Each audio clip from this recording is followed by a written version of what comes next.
안녕하세요. 김어준입니다. 국정원 댓글 수사를 방해할 목적으로 가짜 사무실을 만들고 가짜 서류를 채워 넣었던 수사 방해 사건. 이 사건 관련해 국정원에 파견됐던 변창훈 검사의 죽음을 두고 자유한국당 김진태 의원은 당장 죽음의 구판을 멈추라고 주장했습니다. 자유한국당 법사위원들은 윤석열 중앙지검장과 문무일 검찰총장의 사퇴를 요구하고 나섰습니다. 그래요? 변 검사를 죽음에 이르게 한 절대적 책임은 박근혜 정부 탄생의 정당성을 뒤흔들 댓글 수사를 방해하기 위해서 가짜 사무실 공작을 지시한 정치 세력에게 있는 겁니다. 그 세력이 누굽니까? 범죄를 은폐하기 위해서 영화 세트처럼 가짜 사무실을 만든 공작이 언제 누구에 의해 이루어졌나? 박근혜 정부 임기 초 박근혜 전 대통령이 임명한 남재준 국정원장의 국정원에서 자행된 겁니다. 변 검사 죽음의 억울함을 그나마 풀어주려면 수사를 멈추고 검찰 수뇌부가 사퇴할 것이 아니라 오히려 멀쩡한 검사를 그런 말도 안 되는 공작에 동원했던 자들을 단 한 사람도 빼지 않고 모조리 차단해서 모두 엄벌에 처해야 하는 겁니다. 수사를 멈추란요. 턱도 없는 소리입니다. 김어준 생각이었습니다.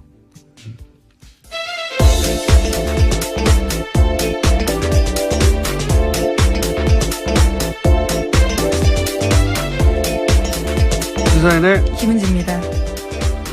자, 어제는 트럼프 대통령이 와가지고 아주 관련 뉴스가 폭포수 좀 쏟았어요. 네, 그렇죠. 너무나 많은 뉴스가 쏟아져서 몇 가지 저희도 다뤄야 되겠죠? 예.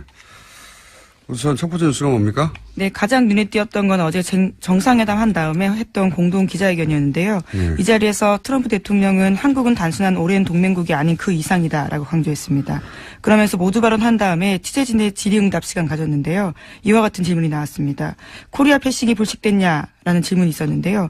이에 대해서 트럼프 대통령은 한국은 내게 굉장히 중요한 나라라면서 한국을 지나치는 일은 없을 것이다라는 점을 바로 말해줄 수 있다라고 답했습니다. 그러니까 소위 코리아 패싱 논란에 대해서 선을 그은 겁니다.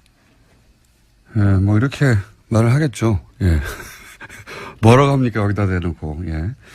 물론 이 코리아 패싱이라는 단어 자체가 일본 언론이 처음 시작한 건데, 예. 여기 대해서 이제 야당도 이걸 가지고 오랫동안 공격해 왔죠. 예. 거기 그런 얘기에 이제 중지부를 찍었다는 점에서 의미가 있는 건데, 예. 그 이상의 의미는 없어요. 사실은 생각해 보면. 한번 들어볼까요? South Korea, Republic of Korea, Korea is very important to me, and there will be no skipping South Korea. I can tell you that right now. 똑같은 말로 야당이 공격할 명분을 잃었다. 이 정도 의미죠. 예.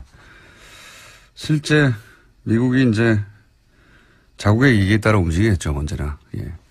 하지만 그런 의미는 있다. 예. 그래서 요 문장은 앞으로도 계속 써먹히겠죠. 예. 다음 뉴스는요?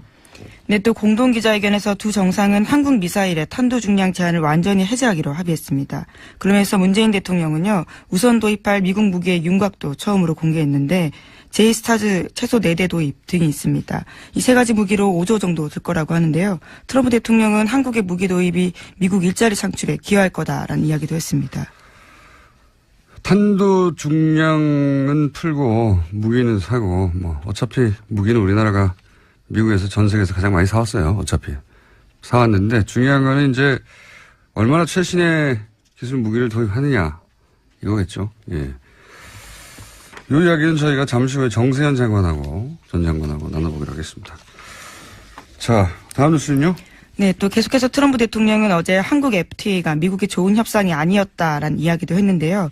이와 관련해서 문재인 대통령은 관련 협의를 신속하게 추진하겠다고 밝혔습니다. 미국 통상당국은 조만간 본격화될 개정 협상에서도 압박 수위를 높일 것으로 보입니다. 이 발언은 일본에서 했던 발언들에 비하면 아무것도 아닙니다. FTA가 미국의 좋은 협상이 아니다 이런 말을 하고 문재인 대통령은 협의를 신속하게 추진하겠다. 굉장히 원론적인 수준의 말밖에 없었는데 트럼프 대통령이 이제 일본에 방문해서 했던 일들 보면 일본은 저런 굴욕을 겪어도 괜찮나 싶은 아주 웃긴 장면이 굉장히 많이 나왔어요. 아베 총리가 말하는데 중간에 끊고. 그렇죠. 예, 자기가 말한다든가. 미국에서도 그런 보도 많이 나왔어요. 어제 워싱턴 포스트인가요? 예, 거기 저도 찾아와서 읽어봤는데,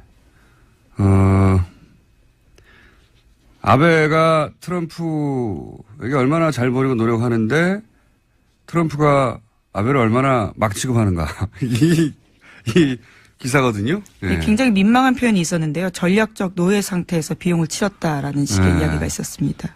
스트래티직 서브튜드. 예. 네, 전략적 노예 상태요. 네. 발음이 됐나요? 네. 예.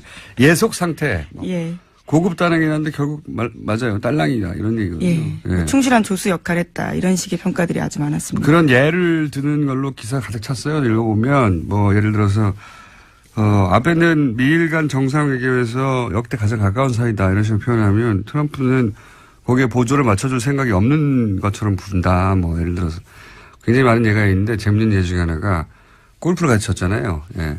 골프에서도 웃긴 장면 나왔었는데 골프를 같이 쳤는데 모자를 썼을 거 아닙니까? 예, 골프 그렇죠. 모자에다가 이제 쓰고 나서 둘이 각자 모자에 사인을 하는데 트럼프는 모자 챙 한가운데. 너무 크게 썼죠. 한가운데 자기 이름을 크게 써버리는 거예요. 그러면 아베는 쓸 데가 없잖아요. 옆에 기퉁이를 조그맣게 쓰는 거예요. 사진 봤는데 정말 웃깁니다. 기사 제목 자체가 트럼프의 충실한 조수 역할을 하고 있다. 로얄 사이드킥 그렇게 표현을 했고요. 하여튼 기사 자체를 보면 이거 너무 이 기사 보면 일본인들은 정말 아베 정부를 규탄할 것 같다 싶은데 그런 말은 일본에서 안 나오고 있습니다. 하여튼 접대해봐야 소용없다. 트럼프는 그냥 실무적이고 제대로 격식만 갖춰져서 대접하면 된다. 정확하게 필요한 거 계산해서 주고받는다. 이런 겁니다. 하여튼 관련해서 미국 언론에서도 트럼프가 한국에 가서는 톤다운 했다 이런 얘기가 나오죠. 예, 물론 오늘까지 일정이 있기 때문에 아직은 봐야 되겠지만요. 이제까지의 말폭탄을 터뜨렸던 전례에 비하면 어제 한미 정상회담 결과에 대해서는 미국 언론도 트럼프가 매우 자제했다라는 평가 내놓고 있습니다. 오늘 국회 연설만 넘어가면 폭탄은 터뜨리지 않고 갈 것 같아요. 개인적으로 관련 뉴스가 많은데 이 정도 하죠. 중요한 건 이 정도인 것 같은데 개인적으로 흥미로웠던 장면 두 가지는 하나는 친박단체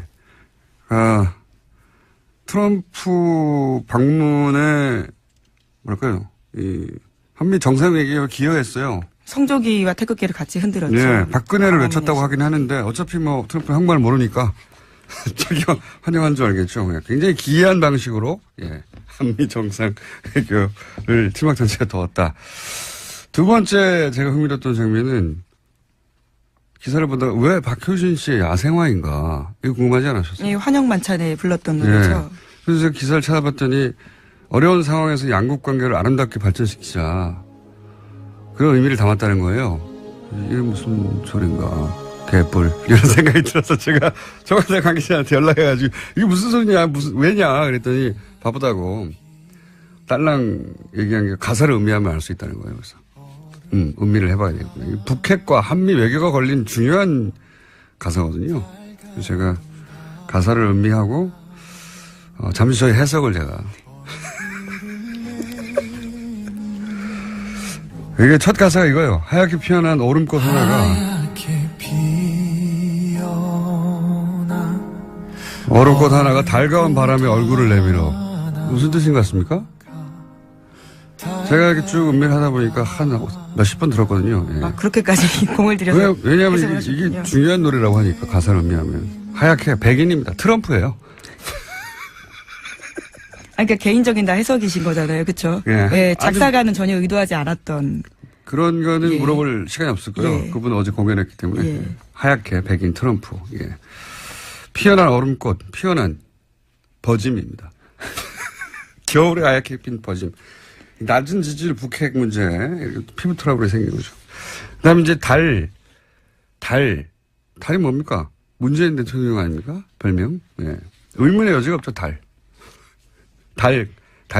가운. 의사들이 입는 옷이죠, 가운. 너무 심하신 것 같은데요, 지금. 거기에 그렇게. 그래서 문재인 대통령이 가운을 입자 버짐 치료를 해서 얼굴을 내밀어. 예. 정확한 해석이라고 보고요. 다음, 그래서 쭉 하다가, 또 있네. 청와대 관계자가 당황할 것 같습니다. 이렇게 해석하시고. 한 줄기 햇살에 몸을 녹이다. 그렇게 너는 또 한번 내게 온다. 예. 햇살, 이거 햇볕 정책이죠? 작사가가 전혀 동의하지 않은 해석이라고 여러 차례 말씀드려야 될 것 햇볕 정책 같은데요. 때문에 문재인에게 온다. 이런 얘기고요. 그리고 뭐, 사랑의 피고, 타버리는 불꽃, 뭐 이런 거. 타버리는 불꽃. 이건 뭐, 문자 그대로입니다. Fire and Fury. 네, 화염과 불꽃에 대해서 이야기했습니다. 꺼지는 거죠. Fire and Fury가 여기 와가지고. 예. 나머지 가사 또 여러 가지가 있는데, 각자 해보시고요. 예. 굉장히 좀 어려운 대목이 하나 나와요. 요거만 제가 서비스 하나만 더 하면은, 메말라가는, 준비 잘했어요. 메말라가는 온몸이 타들어가고, 이게 좀 어려웠어요, 제가. 뭐냐면은, 발사체 입장을 표현한 겁니다, 발사체. 우리가 이제 탄도 중량 무제한으로 합의를 했잖아요.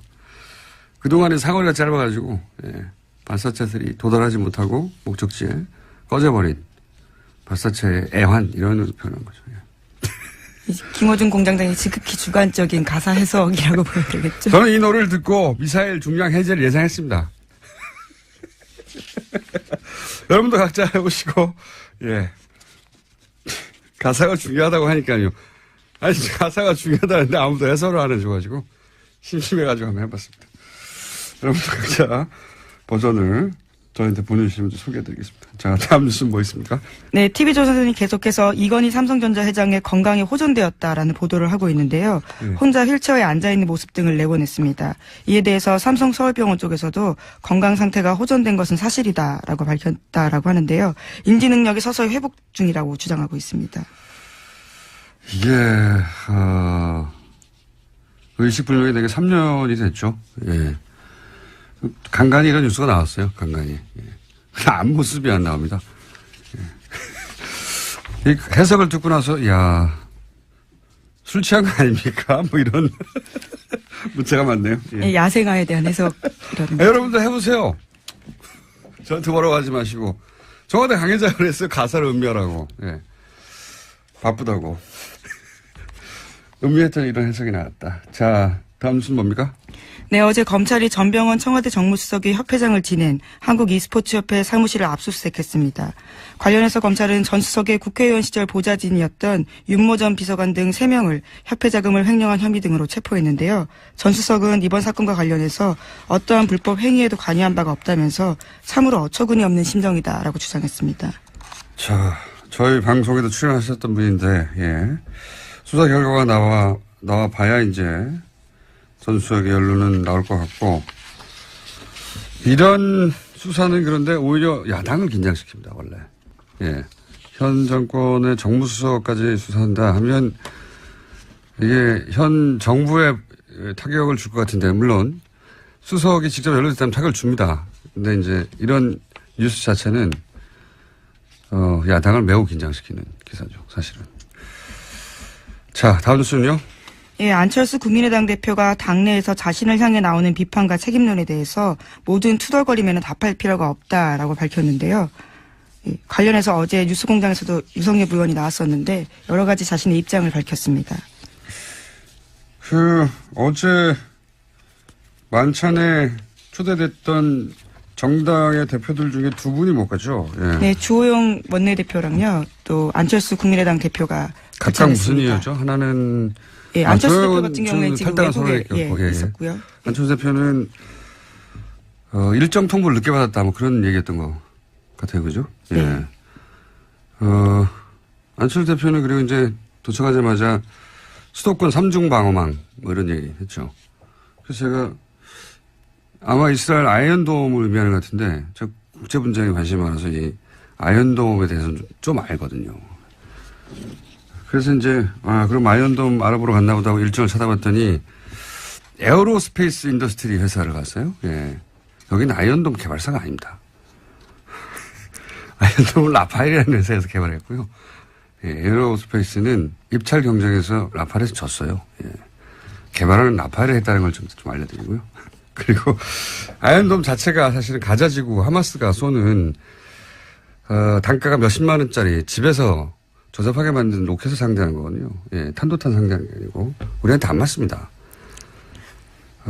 그리고 그 조잡한 로켓도 아이언돔이 제대로 방어를 못했다고 이스라엘 내에서 양심선언 같은 거 많았어요. 모티 셰퍼 뭐 이런 과학자가 라파엘에 근무하던 과학자거든요. 작동 안 한다고. 예. 미국 MIT 유명한 포스덜 교수도 아이언돔 작동 안 한다고 비판했었죠. 예. 저희랑 인터뷰 한번 했었는데 포스덜 교수 한번 인터뷰해야겠네요. 아이언돔 작동하는가. 여하간 두 양반이 못 갔다. 예, 예. 그런 경우가 그렇게 뭐 많지 않거든요. 정당의 대표가 미국 대통령 정도 방문하면 만찬에 거의 100% 참석하는데 두 분이나 못 갔어요. 예, 특이한 경우입니다. 자, 다음 뉴스는요. 네, 지난해 미국 대선 당시 트럼프 캠프와 러시아 간 내통 의혹을 수사하고 있는 로버트 뮬러 특검이요. 이번에 최소 9명 정도를 집중적으로 조사하고 있다고 워싱턴 포스트가 보도했습니다. 여기에는 도널드 트럼프 주니어, 또 사위인 제널드 큐시너 백악관 선임 고문 같은 사람들의 이름이 올라가 있습니다. 이거는 트럼프 대통령을 굉장히 긴장시킬 것 같습니다. 왜냐하면 여기 큰아들하고 첫 번째 사위가 연루됐잖아요. 예. 두 사람 다 지금, 청와대가 아니죠. 백악관에서 굉장히 중요한 역할을 맡고 있고, 게다가, 또 포함된 사람이 트럼프 그룹, 자기 회사죠. 그렇죠. 최측근이라고 할 수 있는 사람들입니다. 트럼프 그룹의 부회장이었던 변호사 있거든요. 마이클 코언, 예. 그거 어떻게 딱딱 말해줍니까? 예. 하여튼 자기 측근 인사들이 이제 대거 포함돼요. 여기서 가족들이나 부회장이 또 연루된 걸로 나오면 이건 이제 전국이 어떻게 될지 모릅니다. 이거 최순실 게이트가 그랬듯이 주변부로부터 다가오는 건데 미국 특검은 안 봐주거든요. 예. 어떻게 될지 그런 뉴스도 나왔습니다. 자. 오늘 여기까지 해야 되겠습니다. 사인의 김은지였습니다. 감사합니다.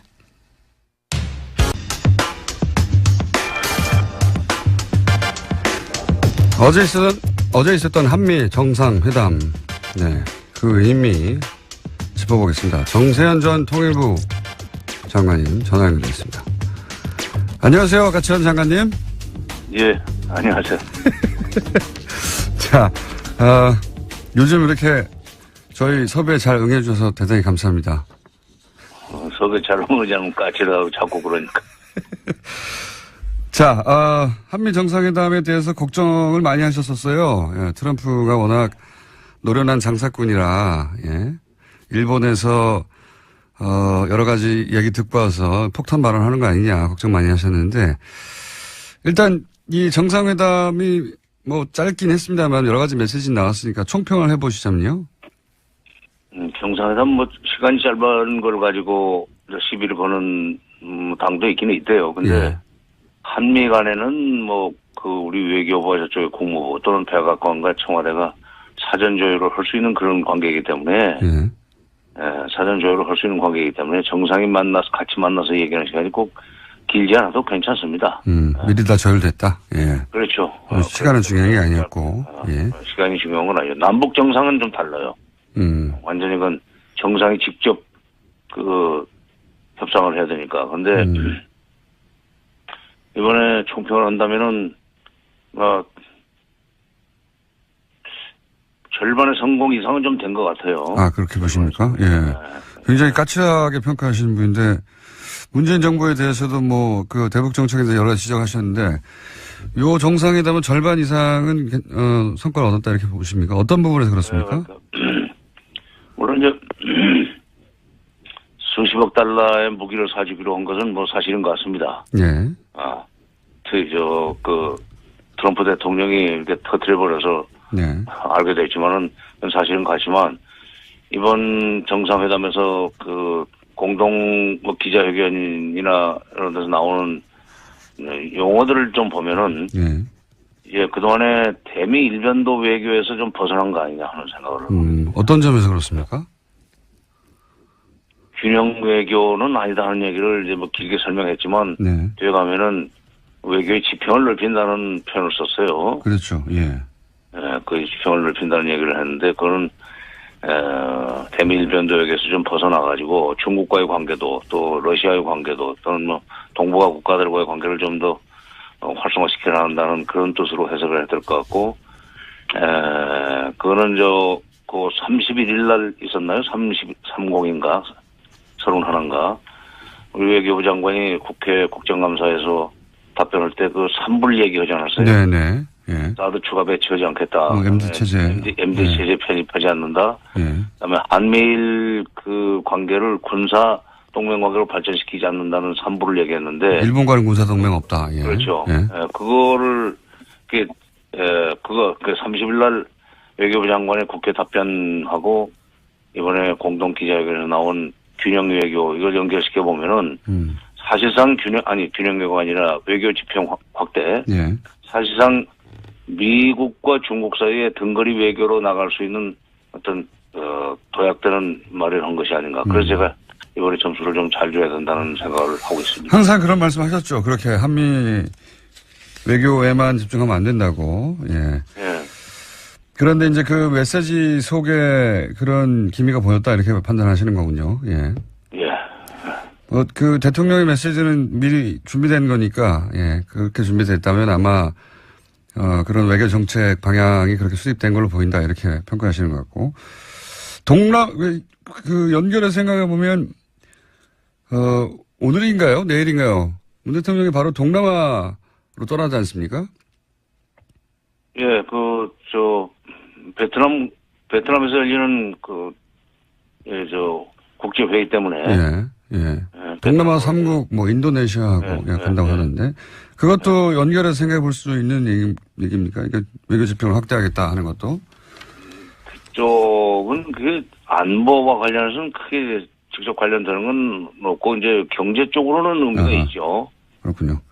저는 의미가 있죠. 자, 이건 어떻습니까? 이제 무기 수입은 사실 우리가 항상 해오긴 해왔는데, 예.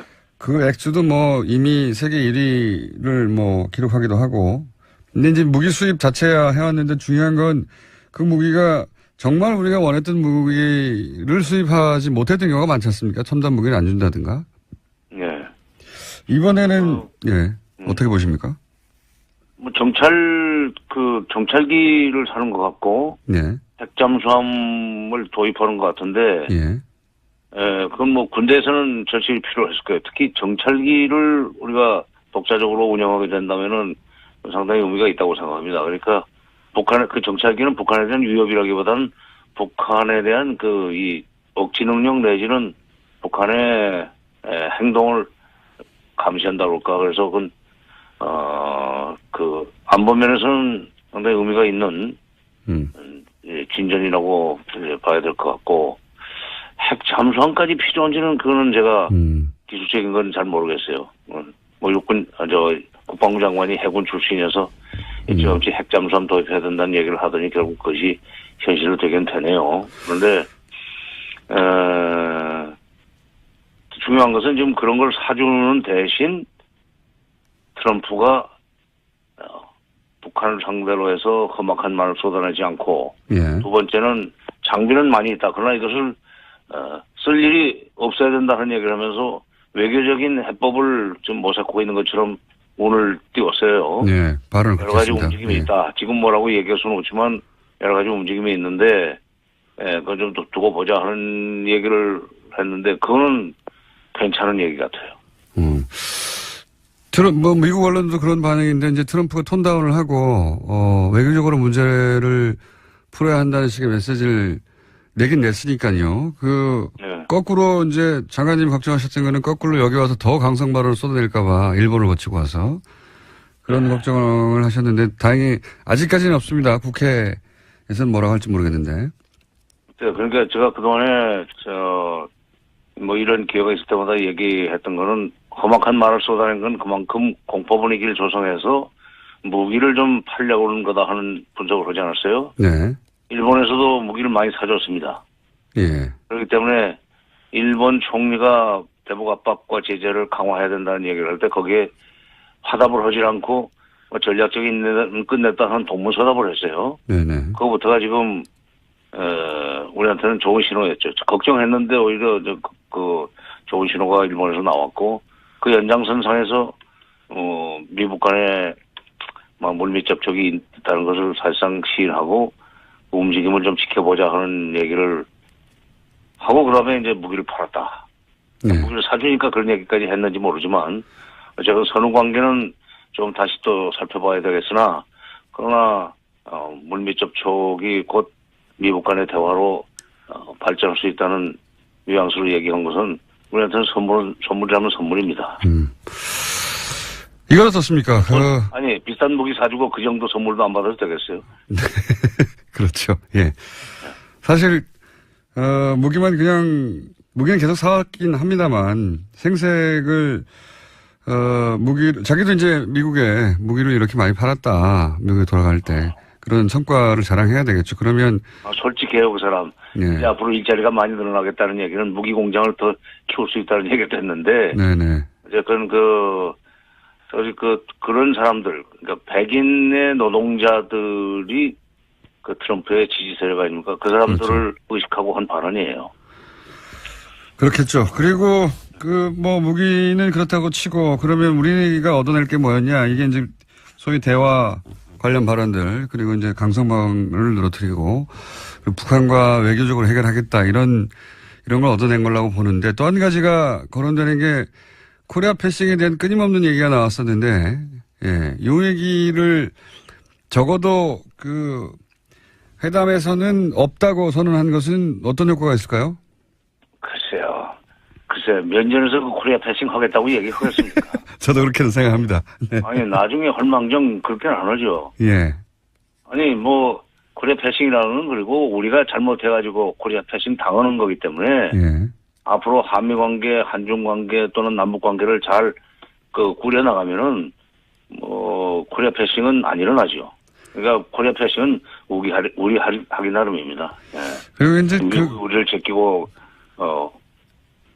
할 수만은 없어요. 우리가 잘 감시를 하고 남북 관계를 잘 관리해 나가면은 코리아 패싱은 안 일어나죠. 국내 정치적 효과 정도는 있겠다. 저도 그렇게 생각합니다. 네. 야당에서 계속 공격하던 것에 대해서 트럼프 대통령이 했던 말들을 틀어주면서 이제 더 이상 그런 말 하지 말라고 하는 국내 정치적 효과는 있겠지만 정말로 미국이 그런 마음 먹고 하게 되면 막을 길은 없죠. 예. 이건 어떻습니까? 코리아 패싱을 사전에 알려주고 하는 법이 어디 있어요? 그러면 코리아 패싱이 이미 아니기 때문에. 그렇죠. 예. 그런 일이 일어나지 않도록 하는 게 우리 외교력이다. 예. 이건 어떻습니까? 탄도 중량 제한. 이건 예전부터 우리 정권이, 우리 정부가 원해왔던 거 아닙니까? 보수지 가릴 것 없이. 그래도 한 공짜 아니라고 생각해요. 예. 무기를 많이 사준 대신 이 정도는 얻어냈어. 무기 사는 얘기니까. 그 다음에 기술 제공 문제이기 때문에. 예. 공짜는 아니지만은, 보수 쪽에서 그런 것을, 좀 늘리게 되면은 안심이 된다고, 그걸 많이 주장을 해왔었는데, 그래서 우리 국내에 또 보수를 끌어안으면서 문재인 정부가 좀 더 전향적인 대북 정책이라든가 북핵 정책을 추진해 나갈 수 있는 기반은 될 겁니다. 그럼 일하려면 돈 써야죠. 돈 들어가는 거예요, 그것도. 예. 일하려면 돈 써야죠. 아주 간단하게 정리해 주셨는데. 예. 아니, 자식을 키우려면은 예. 쓸 돈 안 쓸 돈 다 쓰면서 키우는 거 아니에요. 그러니까 나라를 운영하려면은 더구나 외교하려면 쓸 돈 안 쓸 돈 써가면서 한 걸음씩 앞으로 나가는 건데 그렇게 탄도 중량 늘리는 것도 무기 구매 또는 기술 지원 차원에서 이해를 해야 되는 거고 그렇게 해가면서 외교에서 조금 독자성이라고 그럴까 대미 의존성을 탈피할 수 있다면 장사로 치면 남는 장사죠. 손해는 안 봤어요. 손해는 안 보셨다고 중평을 하시는 거군요. 예. 예, 예. 나도 이제 존말 해줘야지. 너무 박하게 하니까 섭섭하다고 그래서 안 돼요. 아니, 그건 일부러 그런 건 아니고, 이번 잘했어요. 예, 알겠습니다. 장관님이 잘했다고 하시니까 평상시에 쓴소리 많이 하시다가 이번 정상회담은 나쁘지 않았나 봅니다. 마지막으로 한 가지만 더 여쭤보면 지금 이제 뭐 북한과 우리 정부도 비공식 접촉이 있었다고 하고 지금 미국도 접촉이 있다고 얘기하고 있는데 이 물꼬가 언제쯤 트일까요? 어떻게 보십니까? 그동안 오랜 경험을 보실 때. 그래서 이제 그 미중 정상회담까지 지켜보고 나서 전망을 해야 되겠지만 예. 아마도 이 평창 올림픽 문제를 가지고 남북이 좀 만나야 될 거예요. 평창. 예, 예. 그러면 2월이지만 그 사전 준비하려면 얼마 시간이 없습니다. 네네. 특히 처음에 문재인 대통령은 좀 단일팀을 구성하자는 얘기를 했지만 그건 현실적으로 조금 어려울 거예요. 선수들이 별로 안 좋아합니다. 단일팀은. 네. 자기가 나갈 수 있는 찬스가 그만큼 줄어드니까. 그러나 분산 개최 내용상 분산 개최고 공동 개최는 가능할 거예요. 그래서 제가 저희에게는 건네볼 수 있지 않는 그 생각을 하고 있는 것이 뭐냐면 지금 김정은 시대에 들어와서 김정은이 작심을 하고 개발한 것이 마식령 스키장입니다. 어허. 예. 그 비행장도 만들었어요. 갈마 비행장이라고 원산 쪽이죠. 그러니까 우리가 그 평창 올림픽을 위해서 뭐 용평 쪽에다 스키장을 크게 건설한 것은 아깝지는 하지만 예. 그쪽에서 경기 일부를 하는 식으로 해서 공동 개최 형식으로 하면은 북한이 상당히 매력적으로 생각하고 대화를 시작할 수 있지 않겠는가. 그래서 그걸로 알겠습니다. 화두를 열어놓고 그다음에 설계기 이산가족 상봉을 위한 적자회담은 다시 한번 건네볼 필요가 있지 않나 하는 생각이 드네요. 알겠습니다. 오늘 여기까지 듣겠고요. 예. 평창 올림픽을 잘 활용해야 된다는 얘기는 다시 한번 저희가 연결해서 자세히 들어보도록 하겠습니다. 오늘은 여기까지 하겠습니다. 감사합니다. 예. 지금까지 정세현 전 통일부 장관이었습니다.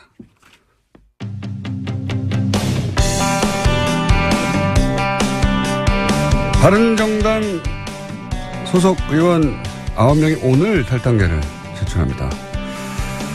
황영철 의원 연결해서 이야기 들어보겠습니다. 안녕하세요, 의원님. 예, 황영철입니다. 반갑습니다. 네. 이런 인터뷰는 항상 곤혹스럽시죠? 예.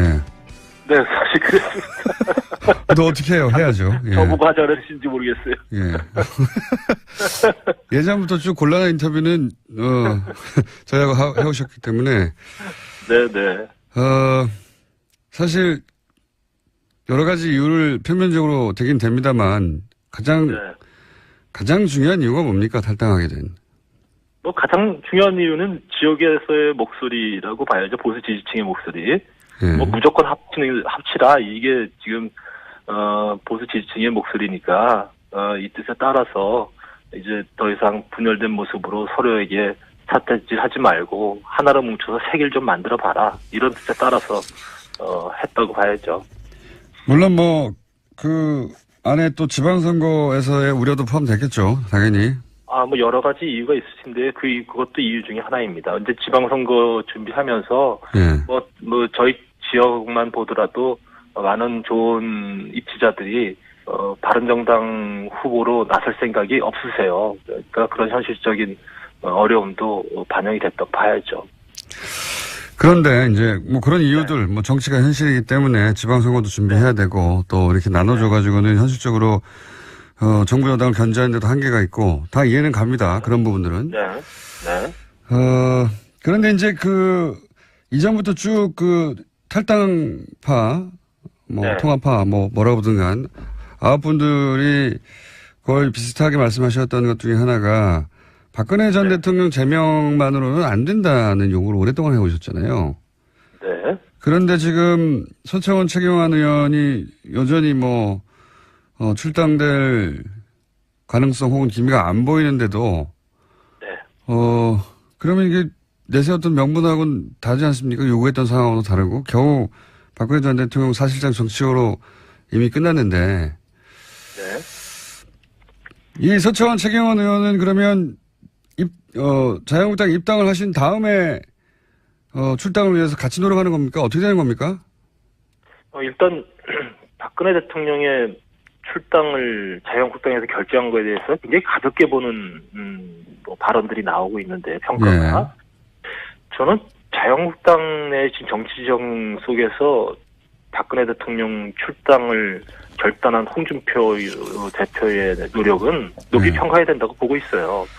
대단히 힘든 결정을 내렸다고 보고 그걸로 인해서 지금 자유한국당 내에서 또 홍준표 대표는 굉장히 좀 어려움을 겪고 있지 않습니까?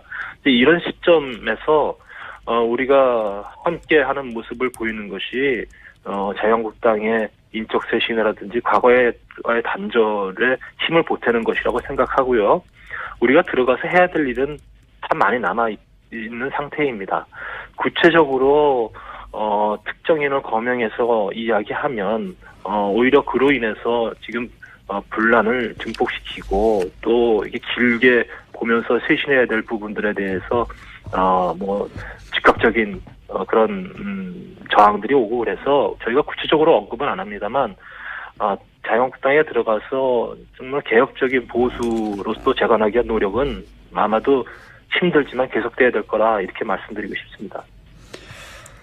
예를 들어서 서청원 최경환 출당 관련해서는 의총을 소집해야 되는데 이제 의총에 참석해서 이 두 사람의 철당을 위해서 이 9분들이 함께 노력한다. 뭐 이런 공감대 같은 게 있습니까?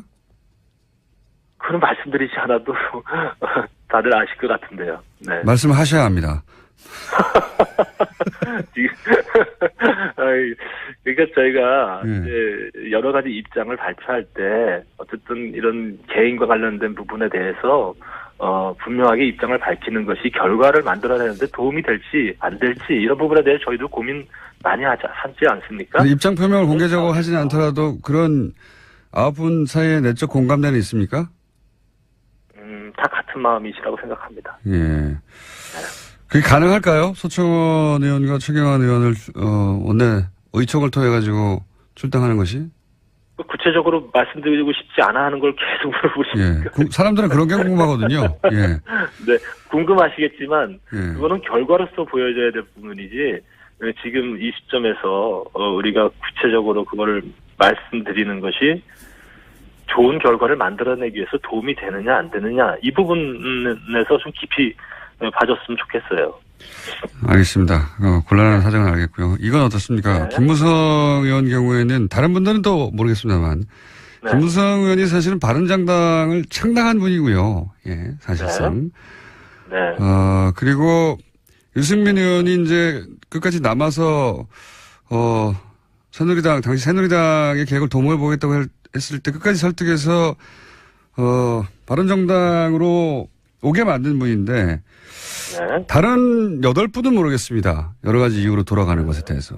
김무성 의원은 개인적으로는 돌아가야 한다고 생각하더라도 적어도 그런 과거로 생각했을 때는 유승민 의원과 함께 끝까지 설득하겠다. 이게 맞는 거 아닙니까? 가장 먼저 거꾸로 다시 복당을 주도하는 거는 이거는 너무 정치 도의상 이건 너무 두 번의 배신 아닙니까? 너무 가혹한 표현이라고 생각하고요. 유승민 의원의 입장에서 보면 가혹한 게 아닐 것 같은데요. 제가 보기엔. 그래서 저희들이 이제 두 번의 의총을 거치면서 당대당 통합을 통한 통합전대 요구안을 가지고 끝까지 함께 가자고 서로 설득을 해봤고요. 그럼에도 불구하고 유승민 의원께서 못 가시겠다고 했으니까 그래서 같이 못 가게 된 거죠. 뭐 저희가 그 바른정당을 창당하고 지금까지 걸어온 길에 대해서는 뭐 후회 없습니다. 국민 뜻에 따라서 했다고 생각하고요. 다만 저희들이 보수의 본류가 되기 위한 이 노력이 성공하지 못했고 이제는 이 성공하지 못한 길을 계속 탈일 없이 가야 되느냐 아니면 새 길을 가야 되느냐 이런 관점에서 지금 결단을 내린 거기 때문에 물론 지금 이 시점에서 여러 가지 평가가 있겠습니다만 결국 이 부분도 저희들이 합당한 이후에 통합한 이후에 좀 더 좋은 모습을 국민들에게 보여주고 보수 지층들에게 보여주기 위한 노력을 계속 해야 된다고 생각하고 있습니다. 네, 계속 제가 곤란한 질문만 드리는데 한 가지만 더 여쭤볼게요. 어차피 지금 곤란한 상황이시니까 네. 어디랑 인터뷰하셔도 곤란한 질문밖에 없어요. 기뻐하시는 것 같은데. 홍준표 대표는 또 녹취록 문제가 있지 않습니까? 이게 이제 예, 주장들이 뭐 각각 갈리긴 합니다. 홍준표 대표는 재판 시작되기 전에 예, 네. 항의한 정도로 이제 얘기하고 있고 소창원 의원은 그게 아니라 자신한테 뭐 청탁을 했다는 식으로 말을 하고 있고. 근데 여기서 갑자기 국민의당에서 그게 아니라 재심 전에 그 진술을 번복해달라는 그런 내용이 담겼다. 이렇게 이제 세 가지 버전이 존재하는 상황이에요. 혹시 네. 이 녹취록 관련해서는 아시는 바가 있습니까? 그 내용에 관해서? 아는 바 없고요. 어쨌든 홍준표 전에 듣는 얘기로는 홍준표 대표는 이 문제에 대해서는 전혀 걱정할 필요가 없다라고 분명히 말씀하시고 계시고, 그리고 저는 이 녹취록 문제가 지금 나온다고 한다면 결국은 이제 친박 쪽에서 홍준표 대표를 공격하기 위한 수단, 예. 아니면 국민의당에서 또 자유한국당을 곤란하게 만들기 위한 수단, 이런 수단으로 사용이 될 텐데요. 예. 대단히 정치공학적인 그런 거라고 생각하고, 결국 국민들께서도 홍준표 대표에 대한 재판이 오랫동안 진행됐고, 정말로 진실을 가리기 위한 거였다면 그 이전에, 그리고 지난 대선 과정에서 충분히 이 문제가 공개될 수 있었을 거라고 생각해요. 근데 이제 그때는 전혀 거론하지 않다가 지금 와서 자당의 이익이나 좌파의 이익을 위해서 이것을 공개한다고 한다면 그야말로 정말 납득하기 어려운 거라고 봐야죠. 뭐 카드는 결정적일 때 쓰는 거니까요. 쓰는 사람의 마음인데 하여튼 모르신다고 하니까 그거는 이제 네. 거기까지만 질문드리고, 네. 제가 이제 이런 질문을 드렸던 이유는 이제 혹시라도 홍준표 대표 녹취록 때문에 이제 골라질 상황이 발생할 수 있다. 그럴 경우에는 지금 복당한 혹은 뭐 김무성 의원 같은 분이 자유한국당의 당권을 잡을 수 있지 않을까. 그래서 복당하는 거 아니냐. 이런 해석들이 있길래 한번 여쭤본 겁니다. 논리의 비약은 끝이 없다고 생각하고요. 알겠습니다. 네. 지금 저희들은 뭐 홍준표 대표를 잘 지키고 힘을 갖고 자유한국당 바꾸고 보수 재건하는데 힘 보탤 거고요. 김무성 대표께서도 무슨 당권 욕심 이런 거 지금 전혀 없다고 분명하게 말씀하시고 계시니까 그건 네. 분명 잘못된 해석이다 이렇게 말씀드립니다. 알겠습니다. 네. 한 가지만 더 여쭤보겠습니다. 지금 네. 한 가지만 여쭤본다고 하는 게 벌써 세 번째인데. 네. 추가 탈당이 있습니까? 그건 제가 장담할 수가 없어요. 워낙 이제 많은 고민들을 의원님들께서 하고 계시기 때문에 장담할 수는 없는데, 다만 지난번 두 번의 의총 과정 속에서 대체적으로 자유한국당과의 통합이 답이다 이렇게 생각하는 의원들이 몇 분 계셨기 때문에 그분들은 지금 많은 이제 고민들을 하고 계실 거다 이렇게 생각합니다. 그러니까 추가 탈당은 언제인지는 모르겠지만 시점의 문제일 뿐 이루어질 가능성이 높다 이렇게 보시는 거군요. 가능성은 높게 보는 게 맞는 것 같습니다. 시점은 모르시고요. 제가 많은 고민을 하고 계신 의원님들의 입장을 제가 다 확인할 수는 없고요. 규모는 어떻게 예상하십니까? 몇 명에서 몇 명까지? 적게는 뭐 몇 명에서? 저희가 그날 의총 과정에서 확인은 바로는 자유한국당과의 당대당 통합을 하자고 예. 말씀하신 중립지대 의원님들이 5분 정도는 더 계시거든요. 5분. 네. 예. 네. 다 가능성 있는 분들이라고 보시는 거군요. 글쎄, 그것이 자유한국당과의 지금 상태에서 자유한국당의 입당의 결정을 내리는 그런 방향으로 갈지는 정확히는 제가 말씀드릴 수는 없고요. 다만 가능성은 높다 정도로 말씀드릴 수 있을 것 같습니다. 가능성은 높다. 연결한 김에 40초밖에 안 남았는데 예. 곤란한 질문일 텐데 현재 재판 어떻게 진행 중입니까? 의원님 정치자금법 관련해서. 진행 중이고요. 예. 저는 담담하게 제가 할 수 있는 소명 최선 다할 것이고요. 그리고 뭐 법적인 판단에 따라서 또 잘 따라야 되겠죠. 좋은 결과가 나올 수 있도록 최선을 다하고 있습니다. 알겠습니다. 자, 오늘은 전화 연결해서 가볍게 했고요. 네. 가벼운 거였고요. 저기 스튜디오에 한번 나와서 예 네. 하드 스파링 한번 하시죠. 네, 조만간. 아유, 네. 감사합니다. 알겠습니다. 감사합니다. 네, 지금까지 황영철 의원이었습니다. 전화 연결됐습니다. 안녕하세요, 가치환 장관님. 예, 안녕하세요. 자, 요즘 이렇게 저희 섭외에 잘 응해주셔서 대단히 감사합니다. 섭외 잘 오지 않으면 까칠하고 자꾸 그러니까. 자, 한미 정상회담에 대해서 걱정을 많이 하셨었어요. 예, 트럼프가 워낙 노련한 장사꾼이라, 예. 일본에서, 여러 가지 얘기 듣고 와서 폭탄 발언하는 거 아니냐 걱정 많이 하셨는데, 일단 이 정상회담이 뭐 짧긴 했습니다만 여러 가지 메시지 나왔으니까 총평을 해보시자면요. 정상회담 뭐 시간이 짧은 걸 가지고 시비를 거는 당도 있기는 있대요. 근데 예. 한미 간에는 뭐 그 우리 외교부와 저쪽의 국무부 또는 백악관과 청와대가 사전 조율을 할 수 있는 그런 관계이기 때문에 예. 사전 조율을 할 수 있는 관계이기 때문에 정상이 만나서 같이 만나서 얘기하는 시간이 꼭 길지 않아도 괜찮습니다. 미리 다 조율됐다. 예. 그렇죠. 시간은 중요한 게 아니었고. 예. 시간이 중요한 건 아니에요. 남북 정상은 좀 달라요. 완전히 그건 정상이 직접 그 협상을 해야 되니까. 근데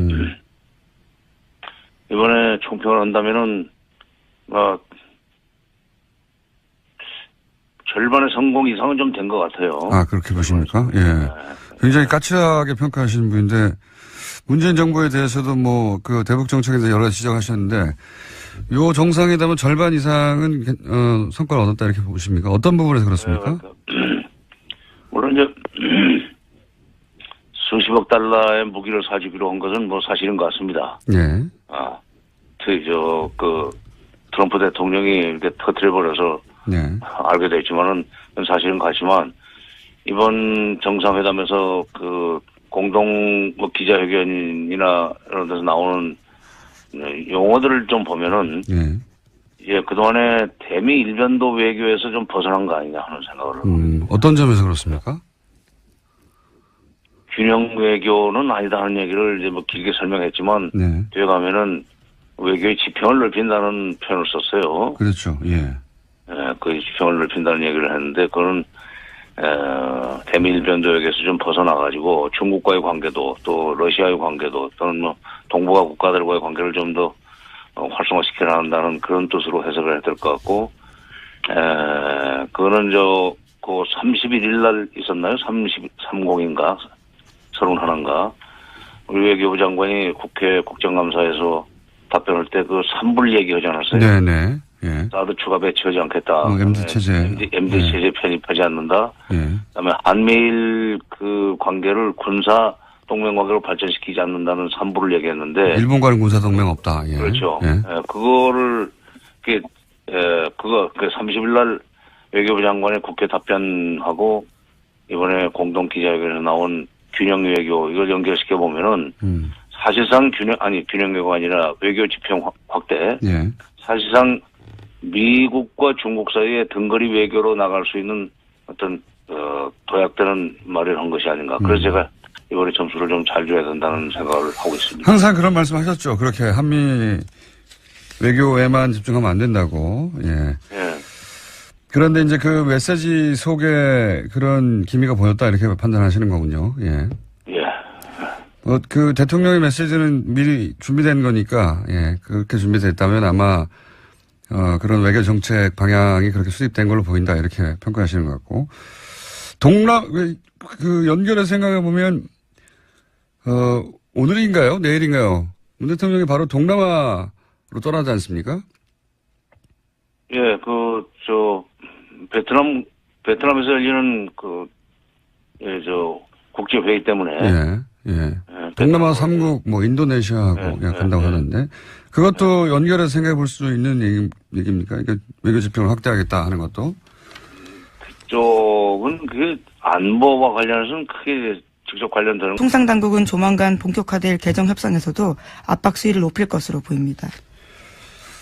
이 발언은 뭐 일본에서 했던 발언들에 비하면 아무것도 아닙니다. FTA가 미국의 좋은 협상이 아니다 이런 말 하고 뭐 문재인 대통령은 협의를 신속하게 추진하겠다. 굉장히 원론적인 수준의 말밖에 없었는데 트럼프 대통령이 이제 일본에 방문해서 했던 일들 보면 일본은 저런 굴욕을 겪어도 괜찮나 싶은 아주 웃긴 장면이 굉장히 많이 나왔어요. 아베 총리가 말하는데 중간에 끊고. 그렇죠. 예, 자기가 말한다든가. 미국에서도 그런 보도 많이 나왔어요. 어제 워싱턴 포스트인가요? 예, 거기 저도 찾아와서 읽어봤는데, 아베가 트럼프에게 얼마나 잘 보이고 노력하는데 트럼프가 아베를 얼마나 막 취급하는가. 이 기사거든요. 예. 굉장히 민망한 표현이 있었는데요. 전략적 노예 상태에서 비용을 치렀다라는 식의 이야기가 있었습니다. 스트래티직 서브튜드. 예. 네, 전략적 노예 상태요. 네. 발음이 됐나요? 네. 예. 예속 상태. 예. 고급 단행이긴 한데 결국 맞아요. 딸랑이다 이런 얘기거든요. 예. 예. 충실한 조수 역할을 했다. 이런 식의 평가들이 아주 많았습니다. 그런 예를 드는 걸로 기사 가득 찼어요. 읽어보면 예를 들어서 아베는 미일 간 정상회담에서 역대 가장 가까운 사이다 이런 식으로 표현하면 트럼프는 거기에 보조를 맞춰줄 생각이 없는 것처럼 부른다. 예를 들어서 굉장히 많은 예가 있는데 재밌는 예 중에 하나가 골프를 같이 쳤잖아요. 예. 골프에서도 웃긴 장면 나왔었는데 골프를 같이 쳤는데 모자를 썼을 거 아닙니까? 예, 골프 그렇죠. 모자에다가 이제 쓰고 나서 둘이 각자 모자에 사인을 하는데 트럼프는 모자 챙 한가운데. 너무 크게 썼죠. 한가운데 자기 이름을 크게 써버리는 거예요. 그러면 아베는 쓸 데가 없잖아요. 옆에 기퉁이를 조그맣게 쓰는 거예요. 사진 봤는데 정말 웃깁니다. 기사 제목 자체가 트럼프의 충실한 조수 역할을 하고 있다.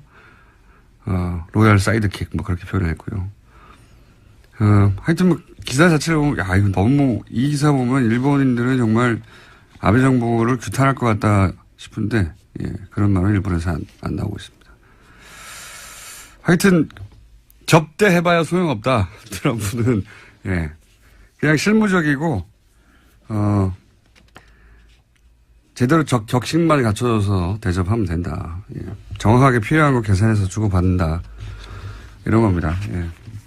하여튼 관련해서 미국 언론에서도 트럼프가 한국에 가서는 톤다운 했다 이런 얘기가 나오죠. 예, 물론 오늘까지 일정이 있기 때문에 아직은 봐야 되겠지만요. 이제까지의 말폭탄을 터뜨렸던 전례에 비하면 어제 한미 정상회담 결과에 대해서는 미국 언론도 트럼프가 매우 자제했다라는 평가 내놓고 있습니다. 오늘 국회 연설만 넘어가면 폭탄은 터뜨리지 않고 갈 것 같아요. 개인적으로 관련 뉴스가 많은데 이 정도 하죠. 중요한 건 이 정도인 것 같은데 개인적으로 흥미로웠던 장면 두 가지는 하나는 친박단체 트럼프 방문에 이 한미 정상회담에 기여했어요. 성조기와 태극기를 같이 흔들었죠. 네, 박근혜를 외쳤다고 하긴 하는데 어차피 트럼프 한국말 모르니까 자기가 환영한 줄 알겠죠. 굉장히 기이한 방식으로 한미 정상회담을 친박단체가 도왔다. 두 번째 제가 흥미로웠던 장면은 기사를 보다가 왜 박효신 씨의 야생화인가 이거 궁금하지 않으셨어요? 예, 환영 만찬에 불렀던 노래죠. 그래서 제가 기사를 찾아봤더니 어려운 상황에서 양국 관계를 아름답게 발전시키자 그런 의미를 담았다는 거예요. 이게 무슨 소린가. 개뿔 이런 생각이 들어서 제가 정관장 관계자한테 연락해가지고 이게 무슨 소리냐 왜냐 그랬더니 바쁘다고 딸랑 얘기한 게 가사를 음미하면 알 수 있다는 거예요. 그래서 음미를 해봐야 되겠군요. 북핵과 한미 외교가 걸린 중요한 가사거든요. 그래서 제가 가사를 음미하고 잠시 저희 해석을 제가 이게 첫 가사가 이거예요. 하얗게 피어난 오름꽃 하나가 얼음꽃 하나가 달가운 바람에 얼굴을 내밀어. 무슨 뜻인 것 같습니까? 제가 이렇게 쭉 음미를 하다 보니까 한 몇십 번 들었거든요. 그렇게까지 공을 들여서. 왜냐하면 이게 중요한 노래라고 하니까 가사를 음미하면. 하얗게 백인입니다. 트럼프예요. 그러니까 개인적인 다 해석이신 거잖아요. 그렇죠? 작사가는 전혀 의도하지 않았던. 그런 거는 물어볼 시간이 없을 거예요. 그분은 어제 공연했기 때문에. 하얗게 백인 트럼프. 피어난 얼음꽃, 피어난 버짐입니다. 겨울에 하얗게 핀 버짐. 낮은 지질 북핵 문제, 피부 트러블이 생긴 거죠. 그 다음에 이제 달이 뭡니까? 문재인 대통령 아닙니까? 별명? 예. 의문의 여지가 없죠, 달 가운. 의사들이 입는 옷이죠, 가운. 너무 심하신 것 같은데요, 지금. 거기에 그렇게. 그래서 문재인 대통령이 가운을 입자 버짐 치료를 해서 얼굴을 내밀어. 예. 정확한 해석이라고 보고요. 다음, 그래서 쭉 하다가, 또 있네. 청와대 관계자가 당황할 것 같습니다. 이렇게 해석하시고. 한 줄기 햇살에 몸을 녹이다. 그렇게 너는 또 한번 내게 온다. 예. 햇살, 이거 햇볕 정책이죠?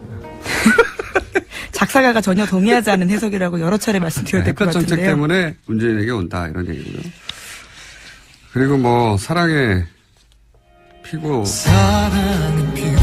타버리는 불꽃, 뭐 이런 거. 타버리는 불꽃.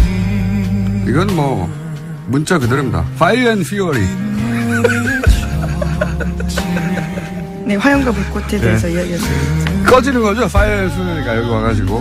예. 나머지 가사 또 여러 가지가 있는데, 각자 해보시고요. 예. 굉장히 좀 어려운 대목이 하나 나와요. 요거만 제가 서비스 하나만 더 하면은, 메말라가는, 준비 잘했어요. 메말라가는 온몸이 타들어가고, 이게 좀 어려웠어요, 제가. 뭐냐면은, 이 발사체 입장을 표현한 겁니다, 발사체. 우리가 이제 탄도 중량 무제한으로 합의를 했잖아요. 그동안에 사거리가 짧아가지고, 예, 발사체들이 도달하지 못하고, 목적지에 꺼져버린 발사체의 애환, 이런 식으로 표현한 거죠. 예. 김어준 공장장이 지극히 주관적인 가사 해석이라고 보면 되겠죠. 저는 이 노래를 듣고 미사일 중량 해제를 예상했습니다. 여러분도 각자 해보시고, 예. 가사가 중요하다고 하니까요. 아니, 가사가 중요하다는데 아무도 해설을 안 해줘가지고, 심심해가지고 한번 해봤습니다. 여러분도 각자 버전을 저희한테 보내주시면 소개해드리겠습니다. 자, 다음 뉴스는 뭐 있습니까? 네, TV조선이 계속해서 이건희 삼성전자 회장의 건강이 호전되었다라는 보도를 하고 있는데요. 네. 혼자 휠체어에 앉아있는 모습 등을 내보냈습니다. 이에 대해서 삼성 서울병원 쪽에서도 건강 상태가 호전된 것은 사실이다라고 밝혔다라고 하는데요. 인지 능력이 서서히 회복 중이라고 주장하고 있습니다. 이게, 의식불명이 되게 3년이 됐죠. 예. 간간히 이런 뉴스가 나왔어요, 간간히. 예. 앞모습이 안 나옵니다. 예. 이 해석을 듣고 나서, 야, 술 취한 거 아닙니까? 뭐 이런 문자가 많네요. 예. 네, 야생화에 대한 해석이라는. 여러분들 해보세요. 저한테 뭐라고 하지 마시고. 청와대 관계자가 그랬어요. 가사를 음미하라고. 예. 바쁘다고. 음미했더니 이런 해석이 나왔다. 자, 다음 뉴스는 뭡니까?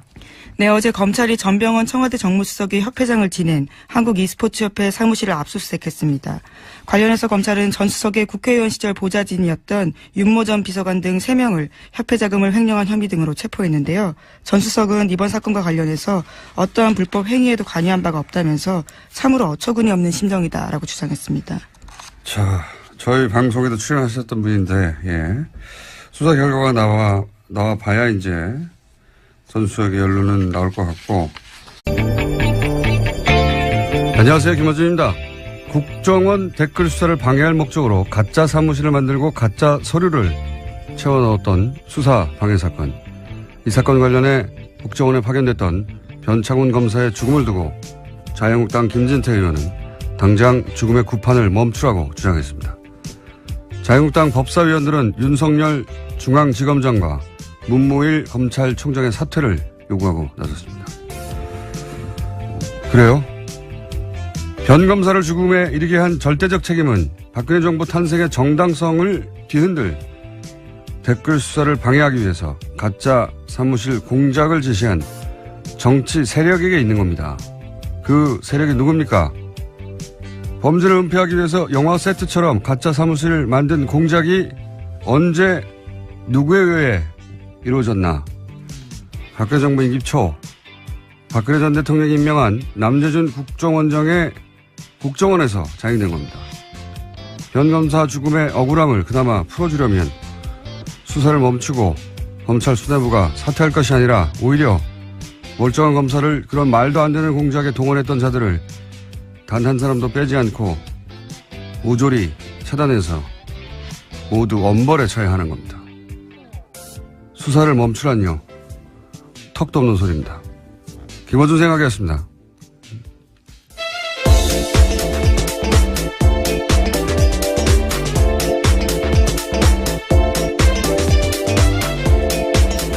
시사인의 김은지입니다.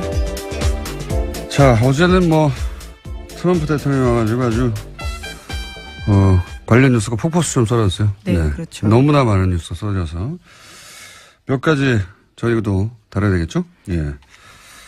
우선 첫 번째 뉴스가 뭡니까? 네, 가장 눈에 띄었던 건 어제 정상회담 한 다음에 했던 공동 기자회견이었는데요. 이 자리에서 트럼프 대통령은 한국은 단순한 오랜 동맹국이 아닌 그 이상이다라고 강조했습니다. 그러면서 모두 발언한 다음에 취재진의 질의응답 시간 가졌는데요. 이와 같은 질문이 나왔습니다. 코리아 패싱이 불식됐냐라는 질문이 있었는데요. 이에 대해서 트럼프 대통령은 한국은 내게 굉장히 중요한 나라라면서 한국을 지나치는 일은 없을 것이다라는 점을 바로 말해줄 수 있다라고 답했습니다. 그러니까 소위 코리아 패싱 논란에 대해서 선을 그은 겁니다. 예, 이렇게 말을 하겠죠. 예. 뭐라고 합니까? 여기다 대놓고. 예. 물론 이 코리아 패싱이라는 단어 자체가 일본 언론이 처음 시작한 건데, 예. 여기 대해서 이제 야당도 이걸 가지고 오랫동안 공격해 왔죠. 예. 거기 그런 얘기에 이제 중지부를 찍었다는 점에서 의미가 있는 건데, 예. 그 이상의 의미는 없어요. 사실은 생각해 보면. 한번 들어볼까요? South Korea, Republic of Korea, Korea is very important to me, and there will be no skipping South Korea. I can tell you that right now. 똑같은 말로 야당이 공격할 명분을 잃었다. 이 정도 의미죠. 예. 실제 미국이 이제 자국의 이익에 따라 움직이겠죠. 언제나. 예. 하지만 그런 의미는 있다. 예. 그래서 요 문장은 앞으로도 계속 써먹히겠죠. 예. 다음 뉴스는요?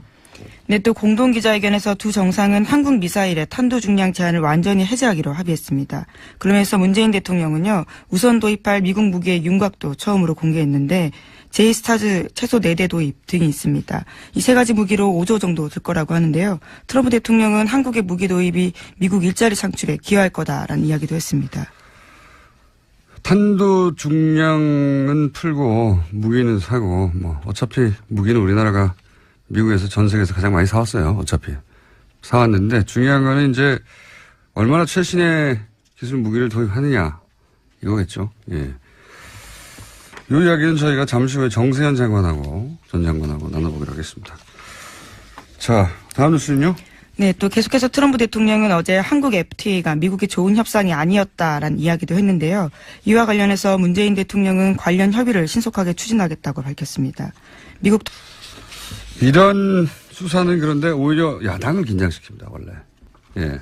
현 정권의 정무수석까지 수사한다 하면 이게 현 정부에 타격을 줄 것 같은데, 물론 수석이 직접 연루됐다면 타격을 줍니다. 근데 이제 이런 뉴스 자체는 야당을 매우 긴장시키는 기사죠, 사실은. 자, 다음 뉴스는요? 예, 안철수 국민의당 대표가 당내에서 자신을 향해 나오는 비판과 책임론에 대해서 모든 투덜거리면 답할 필요가 없다라고 밝혔는데요.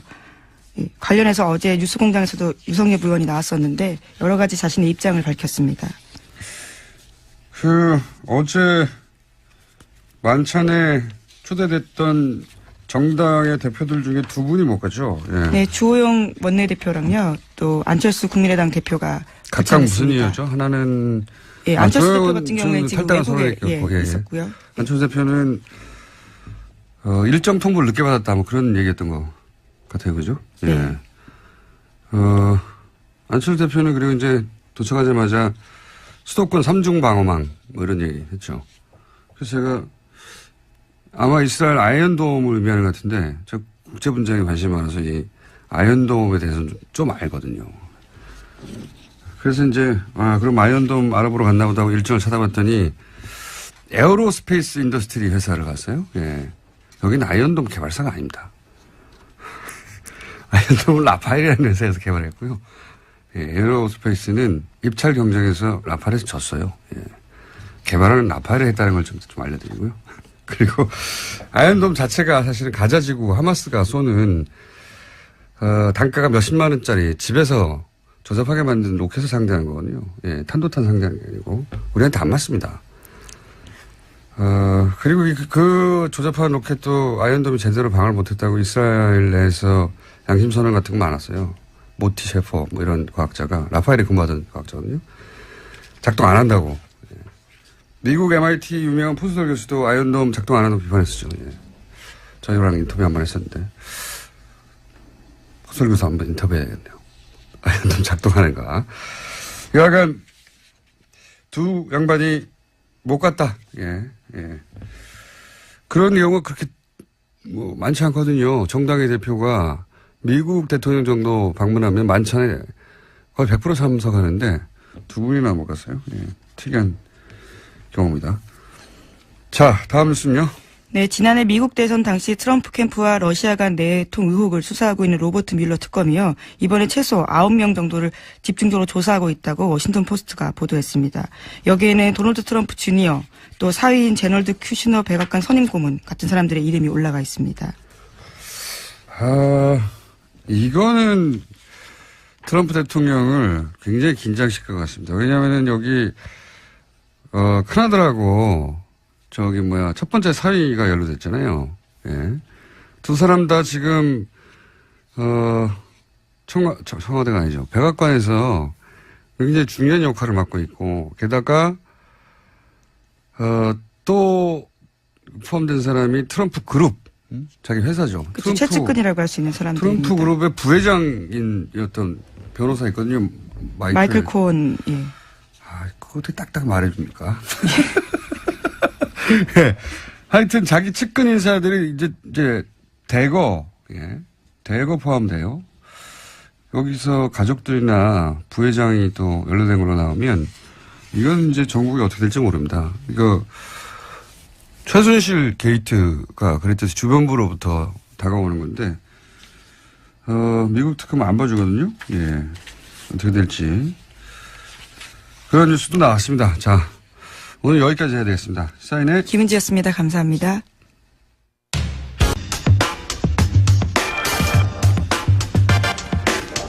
어제 있었던 한미 정상회담, 네, 그 의미 짚어보겠습니다. 정세현 전 통일부 장관님